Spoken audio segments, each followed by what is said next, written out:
Good morning everyone, welcome back to my channel notice with nursery. ये जो plants दिखाई दे रहा है इसका नाम है अफ्रीकन मेहगनी प्लांट्स।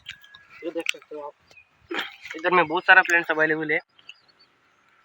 ये जो प्लांट्स है देख सकते हो ये बहुत हेल्दी है।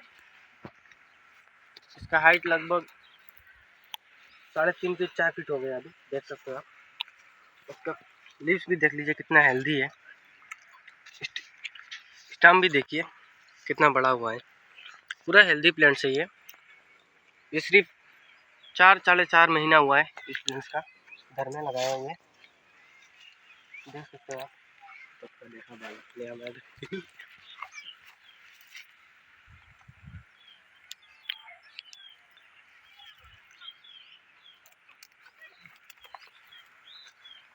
अगर किसी भी किसान भाइयों को अफ्रीकन मेहगनी प्लांट चाहिए तो हमसे कांटेक्ट कर सकते हैं। 4 फीट 5 फीट वाला प्लांट्स भी है, 1 फीट 1.5 फीट वाला भी है।